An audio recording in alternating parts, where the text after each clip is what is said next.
They see us as almost like their parents, which is kind of interesting. Yeah, that's how we do it. We see ourselves as kind of like life guides for them, like we have a little bit more knowledge.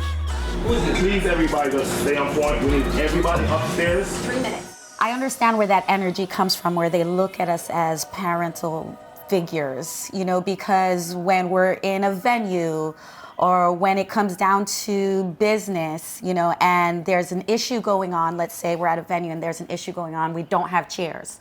Immediately when they look to us to solve problems, that starts to create that sort of, you know, the familial bonds that happen. Everybody here need to get a lap dance.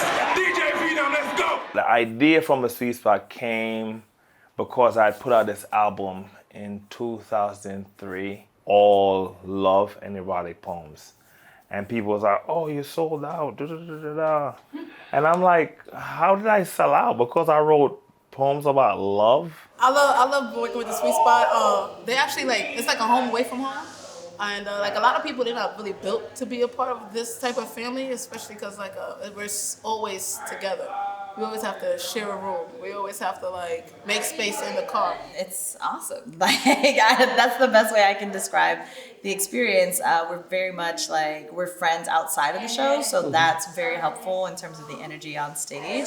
The Sweet Spot has provided an opportunity for me to expand and get to know the audience, whether they're black, white, old, young. I get to travel and play music, and I get to bring joy and excitement into everybody's life. It's really fun. First time to the Sweet Spot, make some noise. Woo! Hey, how you doing? The core cast of performers is 8 people, and then we have support cast. The ethos of our cast is that we're here providing a service to our audience. We're here to make our audience have as much fun, be as comfortable as they can, and have the best time they can. I've gotten so much better with projecting my voice, speaking on the microphone. I also got better as a DJ, just in general. With repetition and doing so many shows, I'm just naturally growing as a DJ and an artist. They gave me 10 years of experience, and within the 2 years I've been working with them.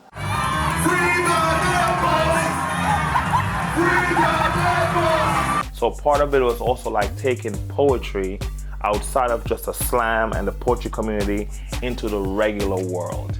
And I think the audiences really appreciate that. If we have a show and we have just it's really a lot of performances and then we have one poem. Make me want to have a conversation with the everything of you. You so God beautiful. You are proof that God exists. You are God and I tasted your God. We will get some emails. Where are the poets? We'll ask. What is it like working with Ainsley, my life partner? It's what I sort of secretly have been looking for my whole life. And when I say secretly, I don't mean as a secret, I mean internally. When I'm with Ainsley, we're constantly harmonizing because that's what we do. That's kind of the challenge, is finding that time and space to be alone and not be synchronizing with someone else. Heartbroken. We create a new show every quarter. We had to evolve. And so every 3 months, all of the performers create new pieces, new material.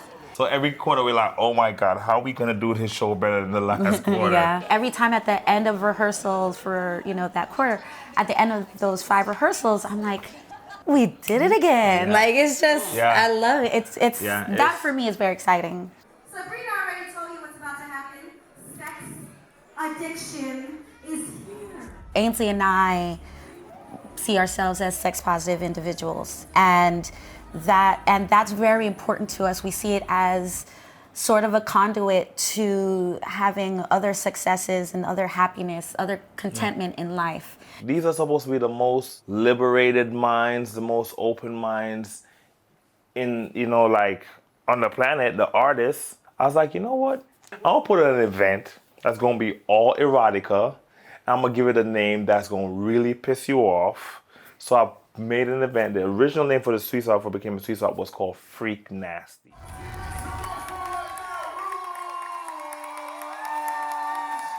I started out as an audience member, which I love telling people. Yes. 6 years ago, I was an audience member. And after seeing the show and volunteering to be one of their body paint models, I fell in love with it. It had something that I needed. I didn't know what it was at the time. I'm like, there's something about this group, this show, what they stand for that I need in my life. With regards to communities of color, especially Black community, when you're talking about anything sexual, it's a very triggering conversation. Yeah. Black burlesque dancers have told us Yeah. that they go into these spaces where they like- have to tone down their sexuality because their also because they feel fetishized. and they feel fetishized. So now that I'm performing more and more and I'm taking it more seriously as a career now, I guess it's just pushing me further out into the forefront of entertainment, we'll say. There's an audience out there that want to have this experience, to have this conversation, who want to be engaged on this level. I think audiences are looking for it and we're like, let me give it to you. Yeah.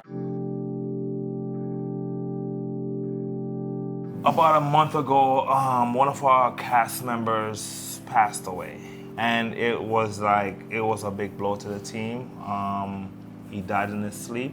He's literally the nicest guy you will ever meet. So he was with the team before I before joined. Laura came on, yeah. Yeah. He was Yeah. there before I joined, and it was very shocking. And we feel it. We feel it constantly. Yeah.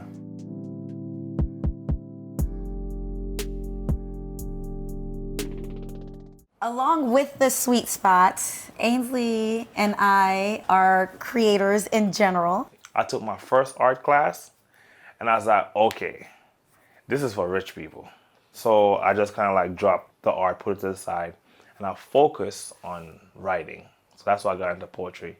And I realized later on that writing and painting is similar, it's just different medium. So the Maroon Rebellion series took me 3 years.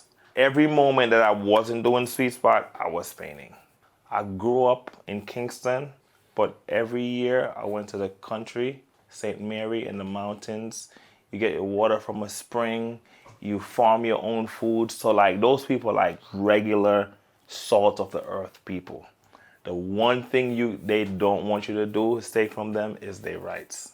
And that came from the Maroons. That's why the Maroon series that I did is about rebellion. They were rebelling so much that the English Empire was like, you know what? Y'all could have the land. We're not gonna argue about it. It's yours, we could. That's how much rebellion is in these people. The first night I met Laurielle, I knew she was the one. Well, I have to say, I'm one of those people who was never like the super romantic. I'm looking for the one. My mind was changed. I believe it was in the first year of meeting Ainsley. I was still living in Clinton Hill, and Ainsley used to come see me all the time, and I used to go to his place, blah, blah, blah. We were dating. And it's good when you have somebody that's by your side while you're creating work, because she falls asleep, I'm like, oh, I'm trying to get this done by the morning so she could see it when she wake up. If you were gonna die in 6 months, what would you do? And I thought to myself, or what would you want to do? And I thought to myself, well, I would want to support Ainsley in his dream, in his biggest dream, which at the time was the Sweet Spot. For me, I wasn't even part of the Sweet Spot yet. He was just a dude I was dating. She ain't know. She didn't know these things, but I knew these things. And for me to think that I would want to spend the last 6 months of my life helping him fulfill his dreams, because I didn't personally have like any grand, passionate goals that I wanted to fill at the time. That to me was like, oh, that's pretty serious. Yeah, and that's when I knew he was the one. What better time to have a burlesque show that is themed soaring 20s? We're trying to up our game, and this year was like, can we do better? Can we do better?